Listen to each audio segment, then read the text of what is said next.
যদি কখনো জীবনের হিসেব নিকেশ করা যায়, তাহলে দেখতে পাওয়া যাবে যে জীবনে যা কিছু না পেয়েছি তার থেকে অনেক কিছু হারিয়ে ফেলেছি। আর সেই সব হারিয়ে যাওয়া জিনিসের ব্যথা, বেদনা আমাদের জীবনকে তড়পিয়েছে অনেকবার।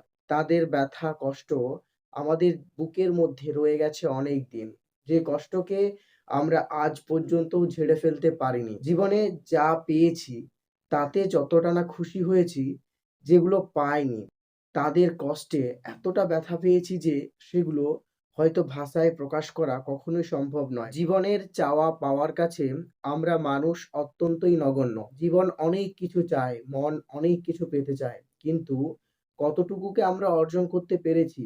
আমরা ঠিক ততটুকুই পেরেছি যতটুকু আমাদেরকে দেওয়া হয়েছে। কিন্তু এটা নয় যে আমরা আর নিতে পারবো না। আমরা পারবো।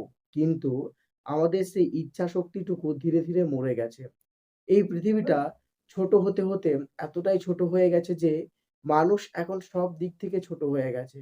মানুষের বিচার, বুদ্ধি, চিন্তা ভাবনা সব দিক থেকেই যেন একটা সংকুচিত হয়ে গেছে।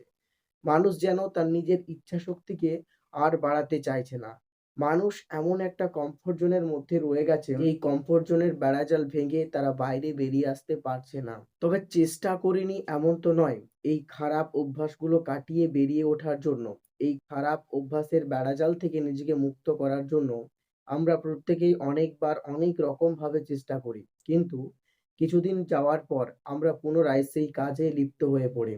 আসলে আমাদের মন তখন এতটাই উদ্বিগ্ন হয়ে পড়ে সেই কাজে লিপ্ত হওয়ার জন্য যে তখন পৃথিবীর সর্বশক্তি দিয়েও আমরা নিজেদের এই মনকে কন্ট্রোলে আনতে পারি না। আসলে মন এই খারাপ অভ্যাসে কোনোদিন নিজের থেকে লিপ্ত হতে পারে না।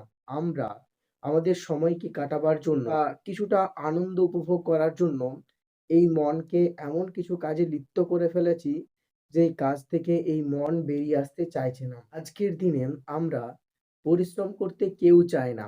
আমরা খুবই অল্প সময়ে বা পরিশ্রম না করেই আমরা জীবনে সবকিছু পেতে চাই। আমরা জীবনে আমাদের যেসব লক্ষ্যগুলো আছে সেগুলোকে পূরণ করতে চাই ঠিকই। কিন্তু উইথআউট পরিশ্রম, পরিশ্রমের কথা বললেই আমাদের বুকের ভেতরটা কেমন যেন একটা চিনচিন করে ওঠে।